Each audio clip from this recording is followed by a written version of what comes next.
Hi, I'm Jaega Wise. I'm a brewer, a mum and a presenter here on Radio 4. So when I heard about the government's new plan to offer free breakfast clubs to all primary school children in England, I wanted to find out more. In this episode, I'm looking at how the trials are going, what's working and what might need to change to make them better.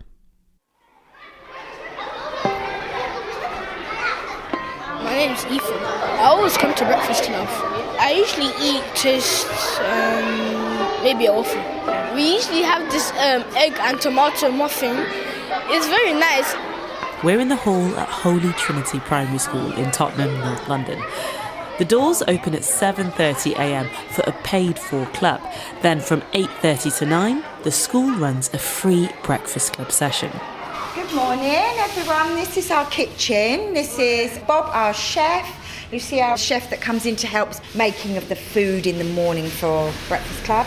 Lisa Miles is the head teacher.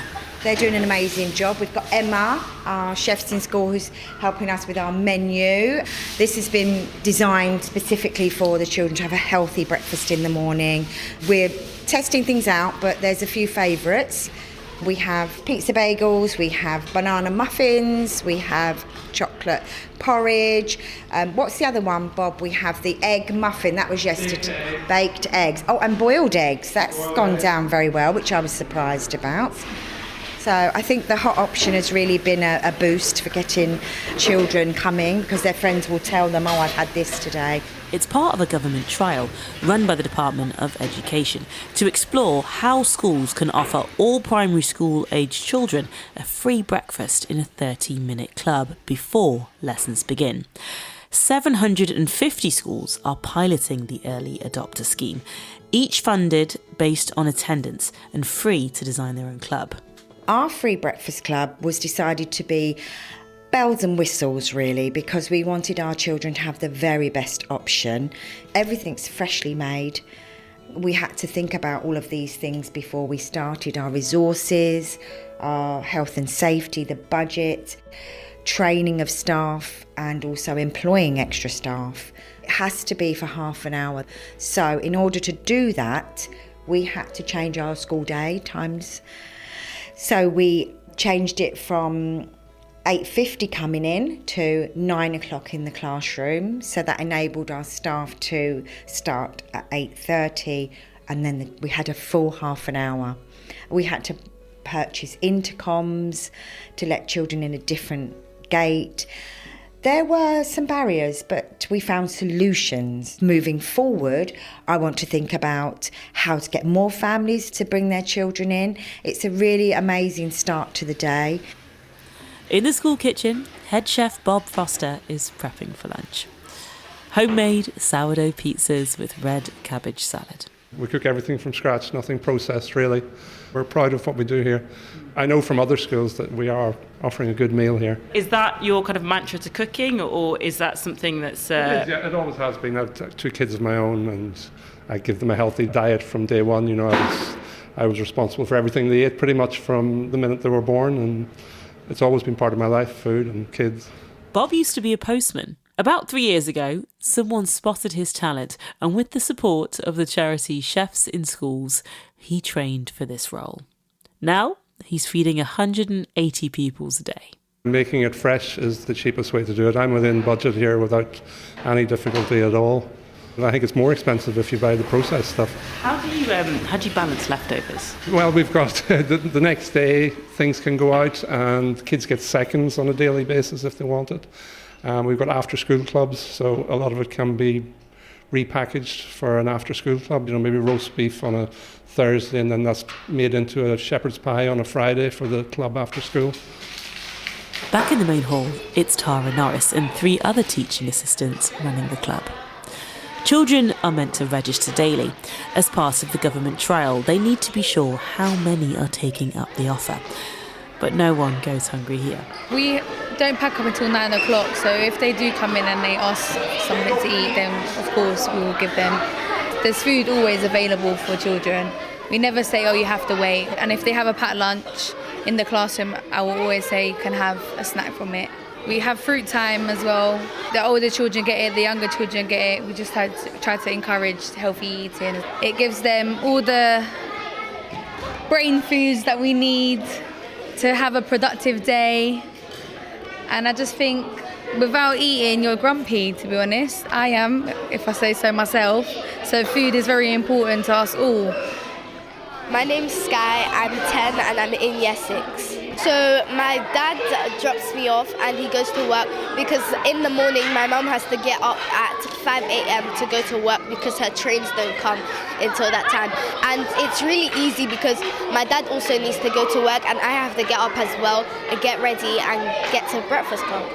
It's earlier in the morning and it helps get us working.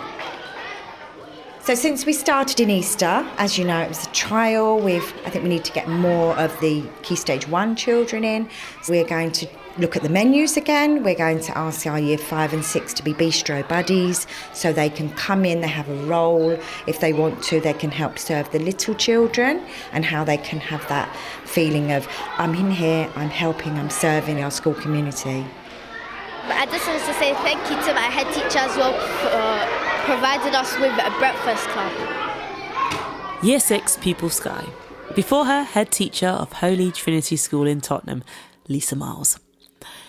Free breakfast clubs for primary schools was a promise made in Labour's 2024 manifesto.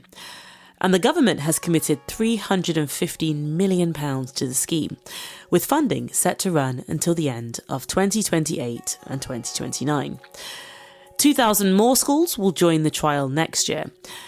It says the clubs have been shown to boost children's reading, writing and maths by an average of 2 months, but no date has been given for when all primary schools in England will be required to run them. Breakfast clubs have been around for years, often run by schools themselves with help from parents or staff and are paid for by parents or charities. 2 of the biggest private supporters of breakfast clubs in the UK are Kellogg's and Greggs. There has also been a government scheme paying for breakfast at certain schools where more than 40% of the pupils are from poorer families. Unlike Holy Trinity, most do not have a kitchen staff preparing food. Breakfast is provided by teachers or teaching assistants. So, is the intention behind the new clubs to do with concerns about children going hungry, or about providing working parents with more childcare, or something else?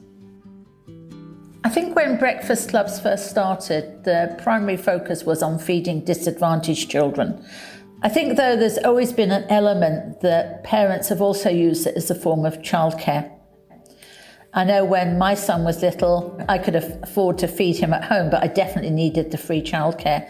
And that was over 30 years ago. So that gives you an idea of how long I think this has been happening.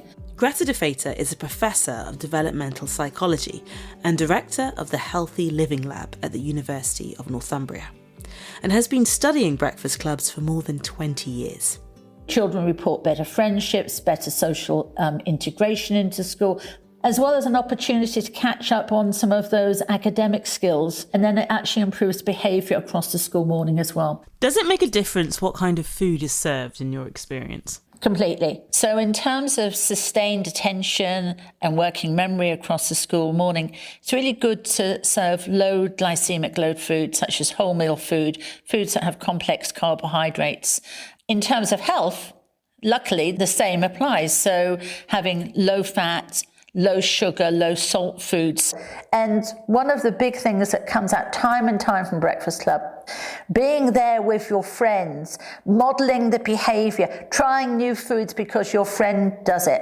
Schools have no time for this normally in a lunchtime period because everything's so squeezed so tightly. And so you change the eating behaviours almost through osmosis because they're looking at what other friends are doing and what other children are doing. The government says schools running the free breakfast clubs will get, on average, around £23,000 per year. Way above what the old national breakfast programme provided for schools and way above what the charities provide for schools to run a breakfast club. But here's the catch.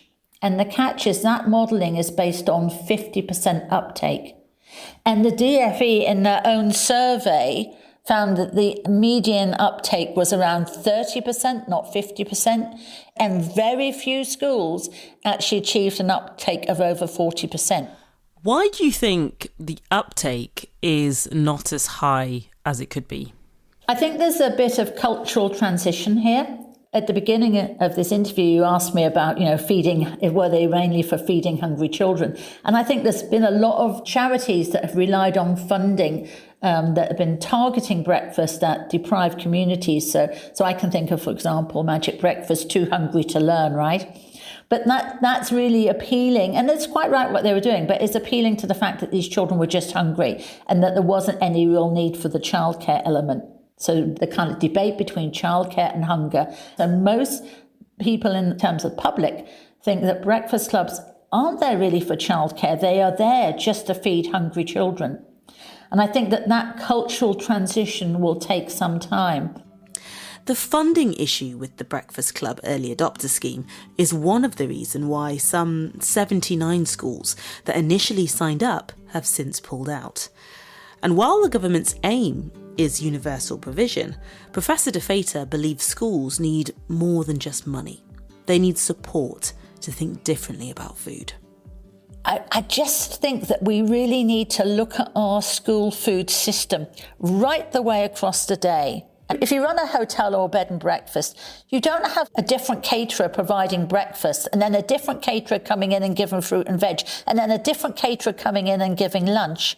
That's bonkers, right? It's absolutely bonkers. Well, hang on. Is that not happening? People are using a different caterer. What often happens is that the person running the breakfast club has to go and source the food. It just seems odd to me that we have a different company providing fruit and veg into the school than the school caterer, and then the breakfast coordinator going and buying. And of course, every time you multiply this, you get kind of like human error factoring in. And I think that's really important to stress, that if we are looking at dietary intake of a child, we don't want to be looking at it just at breakfast or just at lunch. When you think of a diet, or you think of what you're feeding your child, you think about what you feed your child across the day. And you could have a situation where on that day you just happen to have wraps for lunch, so that's more carbohydrate. So whilst each meal or whilst each interaction with a child may adhere to school food standards, we really want to know what that child is eating across the whole day. Professor Greta De Fater from Northumbria University. Across the UK, thousands of schools run breakfast clubs. Most are paid for by parents, and many rely on a single charity, Magic Breakfast, to make it happen. Jackie Bance de Vasquez is the charity's Director of Policy and Engagement. We work with schools and we help them to look at the opportunities for how breakfast can be delivered in their school. It could be a club environment, it could be in classroom provision, it could be grab and go type opportunities. We provide the food. So all the food is school food standards compliant. So that could be baked beans, eggs, crumpets, bread, cereals, milk, yogurt. There's a whole variety of what we can provide to those schools. Right now, Magic Breakfast works with around 1,000 schools, both primary and secondary. We've been campaigning for this for years, so we were delighted. Free universal breakfast for primary schools is a wonderful start. Immediately, obviously, we start thinking about who's missing. So secondary schools are missing from that. We know you don't stop being hungry at 11. And the secondary school age is a really crucial age. Early years as well. Also, let's be clear, at the moment, what we have is 750 schools on an early adopter scheme. So breakfast hasn't fully rolled out yet. We're not seeing the realisation yet of that commitment. So the government has announced now that they've got another 2,000 schools who will start from April 2026.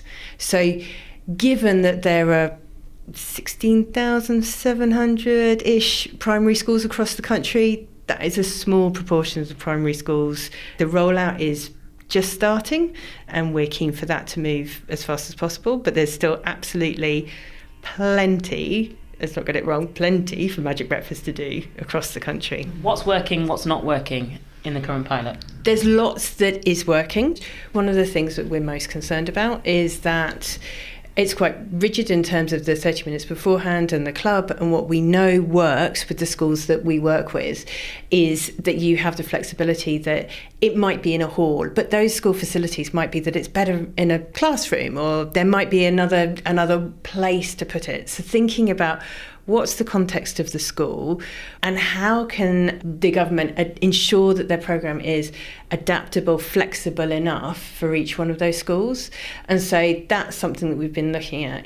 We are looking for that food to be provided not just within the 30 minutes, but for latecomers as well, because we know that some of the most vulnerable children might be coming late to school. There's a couple of other areas where we feel that the government could and should do more. So in special schools, often they'll have classes according to capability and their skill stage, not just age. And so if you have those mixed classes, you're going to have classmates sat beside each other, one of who is permitted breakfast and one of who is not. So what we want to do is, and what we're asking the government for, is to extend that breakfast provision to all secondary age pupils within special schools. It is a small drop in the ocean of government budgets to do that. And it would make such a difference, because we know that those children in special schools are the ones who are most vulnerable, the ones who need it the most, the ones where you find the biggest disadvantage gap. Jackie Bance de Vasquez from the charity Magic Breakfast. This is our big hall. Oh wow, okay. So all sorts happens in here, all sorts is going on in here. So we will have... in Weston-super-Mare in Somerset, it's half-term week, and I've come to meet another head teacher. So they have their breakfast when they come in. They quite often have mindful music and things going on. There'll be some craft and games going on. Marie Berry leads Bourneville Primary, a school with more than 400 pupils in one of the most deprived areas of the country, the Bourneville estate. It's a great school to work in, but it does have its challenges. We've got about 60% of our pupils are eligible for free school meals. We've got about 40% of our pupils are special educational needs. So it does come with quite a lot of challenges. As a school, we have obviously breakfast club and things like that on offer, but we are needing to support families with things like food bank vouchers, and that's still happening. We have a fuel bank here as well. The other side of it is families have struggled in the sort of post-pandemic period, and certainly colleagues have reported, and I know that in the local area we've had children struggling with school attendance and bringing school attendance back. So things like breakfast clubs have been essential in really sort of working towards supporting attendance. I mean, it's a national issue, attendance, the increase in SEND, and that has been since I've been here at this school, and certainly in these last sort of post-COVID period, the increase in SEND pupils and the support that we're putting in place has massively increased. The school charges 50p a day for breakfast club, a rate possible because Marie pays the rest using some of their pupil premium funding, which is extra government money for pupils who meet certain criteria. The food comes from Magic Breakfast at a reduced rate. For about £1,200 a year, Marie says they get a regular, unlimited supply, worth around £7,000 of milk, cereal, breads and fruit. And it's not only offered to those attending the club. For me, the priority of Breakfast Club is breaking down the barriers. We call Michelle our bagel queen in the kitchen, who is furiously making lots and lots of bagels every morning and crumpets and toast for children. And that is then provided on trays for children in the classroom. So every child who comes into school can access breakfast, no matter whether they've come to Breakfast Club or whether they're just coming straight into school in the morning. Doesn't matter if it's your first breakfast or your fifth breakfast. Everybody's going to have breakfast. There's no questions asked about it. It's just a barrierless, provision for children. As a school that's been hosting a breakfast club for such a long time, what did you think when you first heard about the government introducing free breakfast in England? I was really pleased to hear about it, and I've obviously spoken to Magic Breakfast, and who are the provider for us, and talked about how that would work for us. And actually, as a school that's been funding that themselves, to have some additional funding, it would be really, really positive. And you're not currently on the pilot scheme? No, unfortunately not. I did apply for it, but no, we weren't successful. We weren't successful on this occasion. So, are you on the next lot of 2000 schools? Not at the moment. No. So we have to wait for the next one. So we're going to have to wait and see when it comes out to us. And as a school, it will benefit my school because we've already built it into our budget. I worry for schools where perhaps they haven't got this built into their budget at all, and are perhaps providing a breakfast club fully funded by parental contributions when budgets are as tight as they are at the moment, and budgets are very tight in schools. Yeah. I do worry for schools how that model will actually sort of roll out and what that might look like on the ground. Professor Greta de Fater from Northumbria University again. I think it's a bold step from the government. I think it's the right step. And I think it could well be a precursor. If you give free breakfast provision to all primary schools, why would you not give free meals to all primary school kids? If we're not careful, we will end up with so much bureaucracy and admin around administering the programmes. We will reach a tipping point where it's cheaper just to provide free food. I was a free school meal kid myself.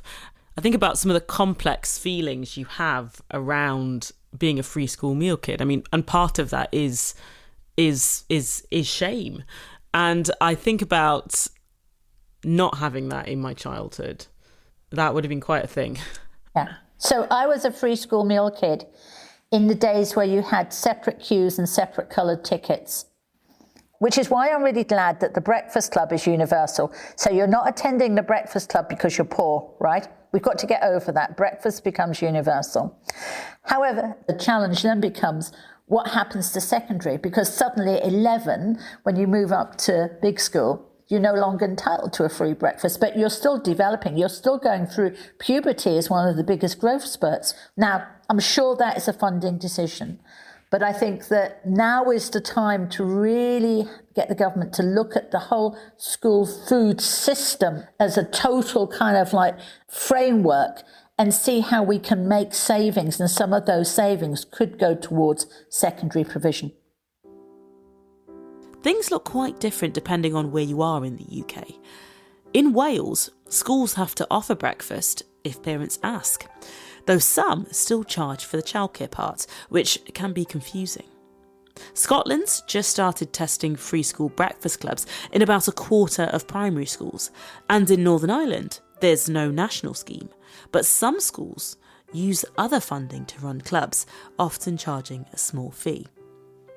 We've been talking about funding and policy, but this is the food programme, and maybe it's also a moment to rethink breakfast itself.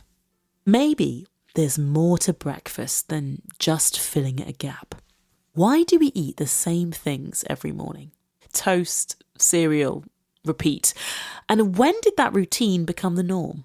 And is it really nourishing us in the best way? What if breakfast could be more creative, more varied, even joyful?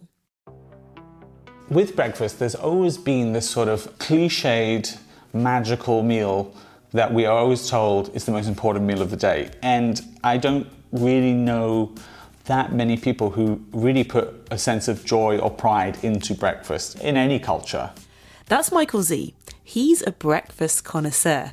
Known for photographing the meals he makes for his husband and posting them on Instagram under Symmetry Breakfast. He's now a full-time food writer with 3 cookbooks, including Zhao Fan, Breakfast of China, which explores the rich variety of morning meals served by street vendors across the country. I mean, I've lived in China, I live in Italy today, I was in London for 10 years, and everyone treats breakfast as a sort of snack on the streets, walking to work, coffee on the go. It's the meal that gets pressured the most in terms of when the economy is rough, or if we're running late on time, we want that 30 minutes more in the morning. It's the meal that suffers the greatest, because I honestly think it's the meal that generally, historically, doesn't include copious amounts of alcohol. And it's usually at home, you're alone, it's quiet, and people revert to sort of habitual, easy, quick leftovers. This is where the convenience food category really thrives. We also fall into this world of habits. We gravitate to familiar, we gravitate to easy. we don't have very pungent foods. We don't have foods that will give us, bad breath for the day, or foods that will sit very heavy on the stomach. People have naturally over centuries worked out what works for them culturally.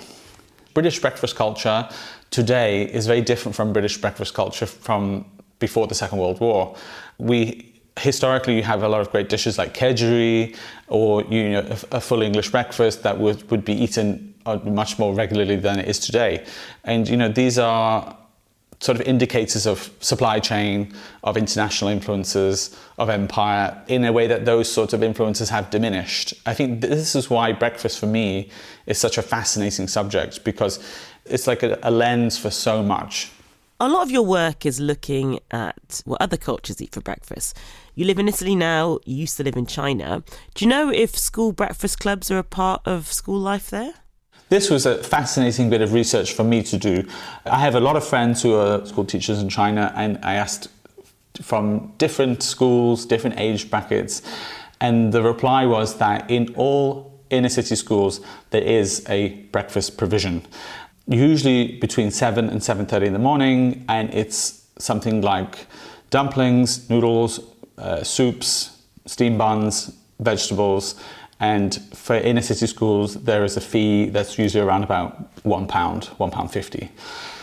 For those teachers I know who are in the middle of nowhere, in the countryside, the local authority will provide that access to breakfast for free. Many rural schools offer breakfast, lunch and dinner to their students because they might have to travel a long way to get to school. In Italy, the research I did specifically on Piemonte, where I live, is that there is no breakfast provision of any kind.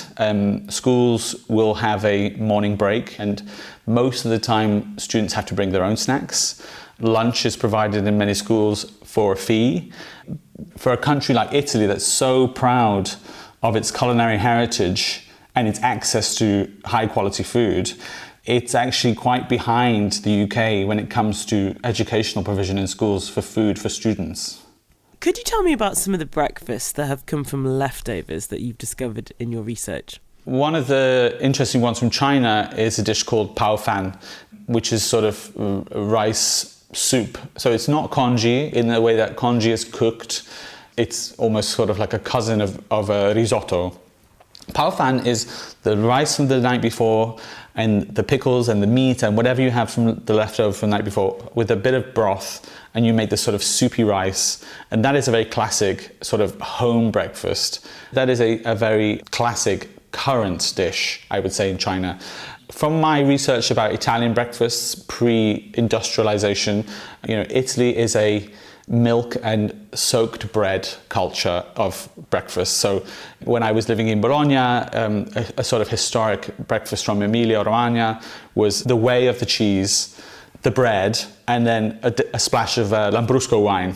And that would be enough to, a bit of protein, a bit of carbohydrates, a bit of alcohol, to get you ready for working in the fields. And so there is a lot of this culture in Italy: soaked bread, leftover meats, porridges, reheated polentas. And when I say polenta, this is any grain made into a mush that's before corn came to Italy. So you can have a polenta of farro or bulgur or emmer or any other grain. This concept of polenta is sort of like porridge. Michael Z of Symmetry Breakfast.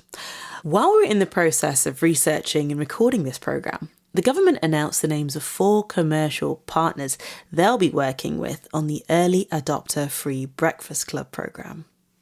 Morrison's, Sainsbury's, Weetabix and Magic Breakfast, who we spoke to earlier. They're all going to be involved. They were chosen by the Department of Education. Here's Jackie Bantz-Davaskas from Magic Breakfast again. We are discounting some of the products so they'll be cheaper than they are at the supermarket. We've created a portal so that schools can go onto that portal. It means that they've got a really easy way of choosing food from that menu. All the food on there is school food standards. All the food on there is food that's healthy and nutritious for students, so that they've got that range of food on there. The food that is part of the Magic Breakfast deal is food that we've worked with brand partners to provide. So those partners include Arla, Weetabix, Warburton's, Kellogg's, New York Bakery Company. There's a whole range, Heinz as well for the beans. So there's a whole range of partners that have helped us bring together products which provide the best food possible. What about ultra-processed food? A lot of the off-the-shelf, like bagels and breads, for example. So that's where we provide food that is nutrient enriched, where I said we've got fibre increase in our crumpets, we've got increased fibre in the bagels, we have 50-50 bread. One of the recommendations that has been going through is about more whole wheat, so you can get that through 50-50 bread, for example. But then some of the areas that people are most concerned in terms of ultra processed food is things like processed meat, so ham, bacon, etc. And so they are on the menus.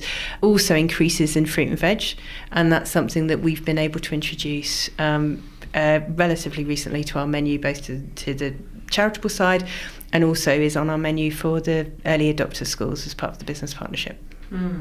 Does being part of the new government partnership, does that include any requirements for you to buy or serve food that's local or considered sustainably produced? Considering the Labour commitment for 50% of publicly procured food to be either local or sustainable? The new partnership doesn't require that. Schools can choose how they spend their funding. So if a school has a local dairy, if a school has a local bakery and they want to buy, that's great. They don't have to spend all their funding with us. What we're able to do is say, this is a whole menu. You can choose from all of these products. If you choose to spend your money locally, we will absolutely support that. Not all schools have the bandwidth initially to do that, so that again might be something that develops over time. Jackie Bance de Vasquez. One group that's been watching the government's breakfast plans closely is Sustain, the Alliance for Better Food and Farming.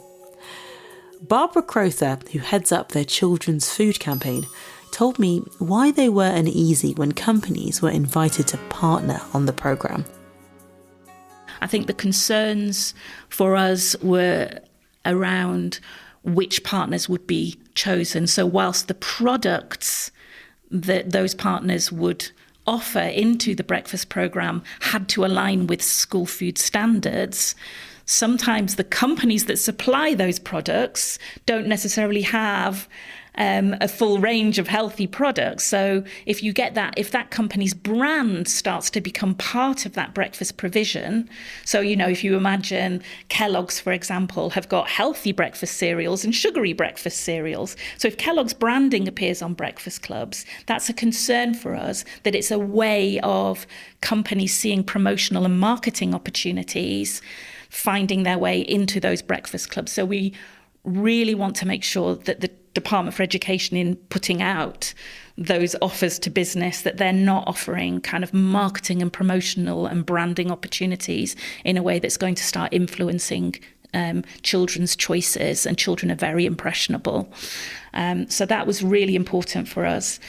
The second concern that we had about the way in which the Department for Education was inviting commercial partners is that one of the rules was that those commercial partners had to be able to deliver food to all 750 of the schools involved in the programme, which inevitably meant that it was only the biggest and most well-resourced national companies that were able to access that programme. And so for me, by making it so national, it was going to push schools towards sourcing only from big national companies and supermarkets at the expense of local businesses and community-based suppliers. So you're not against the government working on this scheme with commercial partners, just big ones? It's not really that. I think it was about making that offer available to all and not just the big ones. So we're not against the supermarkets in any way. Some of them have got some very healthy own brand products that could easily be totally in line with school food standards. So it wasn't that. I think it was trying to do that without offering similar opportunities to smaller, regionally based suppliers. At the moment, it's a test and learn phase, but we really want the Department for Education thinking about the next phases of rollout of the breakfast programme to also think about that commitment to source 50% local British sustainable food, and how can they embed that principle into the platform that supports schools in buying the food for their breakfast club. When we think about the impact that school food can have, we're always focused on primarily the impact for the children themselves, and that is kind of the number one priority. But food is such a lever for change. It's such an important part of our resilience and our security as a nation to be able to grow food, and especially in a world where there's geopolitical instability that can disrupt supply chains. And we've got such an opportunity to support our farming economy, and the government needs to look at where we can put in that support to British farmers. We spend about £5 billion a year in public sector food. That's across schools, hospitals, prisons, care systems. 60% of that is our schools. So around £3 billion worth of spending. How much of that is really benefiting our local economy and our British farmers? And so we think if there's a big investment in school breakfast clubs, let's make sure that investment delivers for children's health, and especially the most disadvantaged children. But let's also make sure we leverage the economic benefit for the entire community and for our farmers. Barbara Crowther, Children's Campaign Manager at Sustain. Olivia Bailey MP is the Minister in the Department for Education responsible for the rollout of free school breakfast clubs in England. I asked her what they've learnt from the trial so far. Well, first of all, parents and kids really love them. So over 2.6 million breakfasts have been served. Parents are telling us that it's saving them money, it's helping them get to work and making time management easier.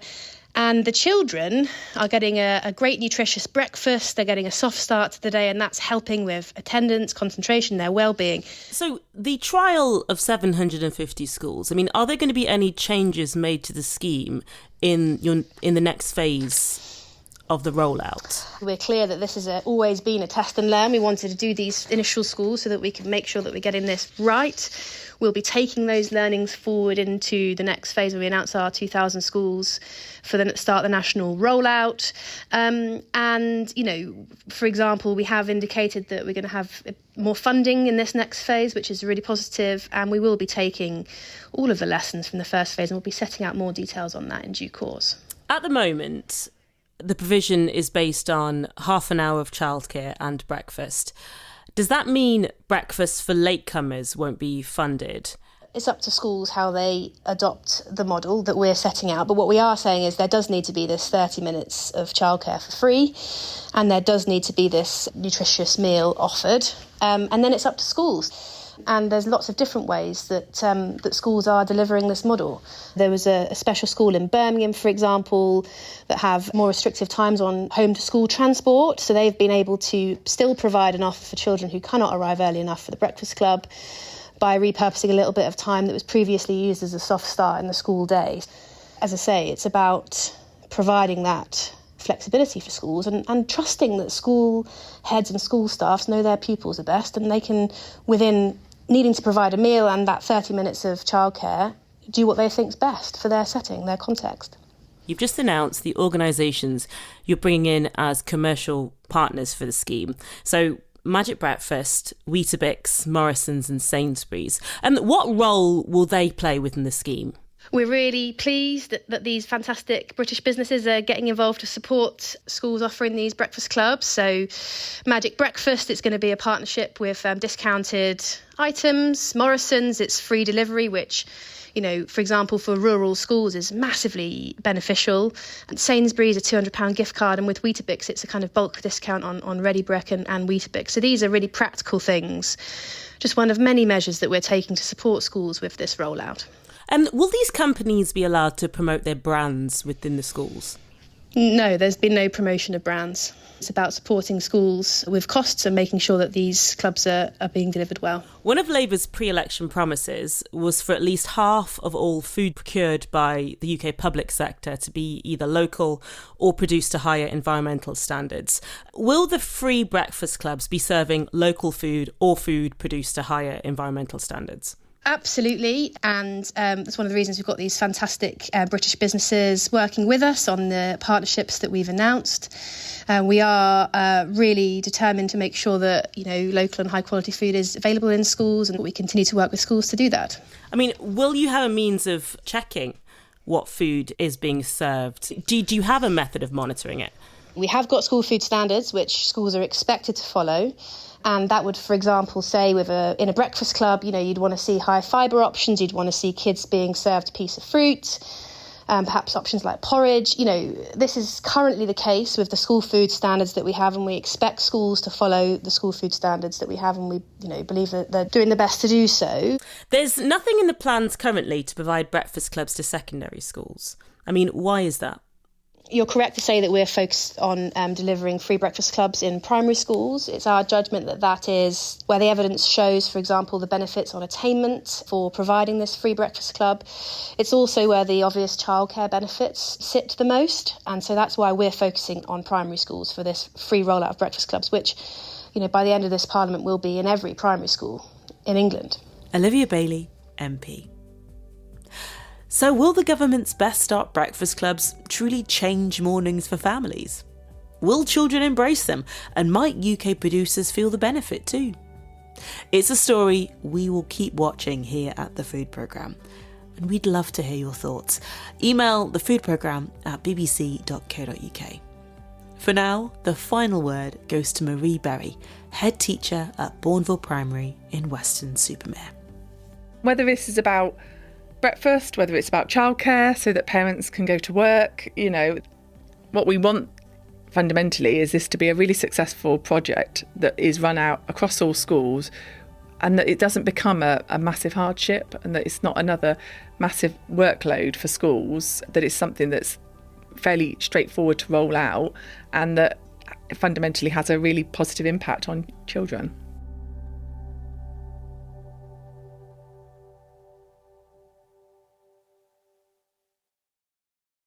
Marie Berry from Bourneville Primary School. Thanks for listening. I'm Jaega Wise, and this episode of the Food Programme was produced in Bristol for BBC Audio by Natalie Donovan. Our culture can cancel someone in the blink of an eye. Celebrities, sports stars, politicians, influencers, and royalty can all find themselves in the firing line. In the age of AI-generated evidence, lawsuits written in legalese you need to pass the bar to decipher, how are you supposed to separate the fact from the fiction? That's where we come in. I'm Anushka Matanda-Doughty, and this is Fame Under Fire from BBC Sounds. We'll myth-bust, debunk, pre-bunk, fact-check, and get to the truth behind the timeline. There are new episodes every week, so make sure you listen to Fame Under Fire and subscribe on BBC Sounds.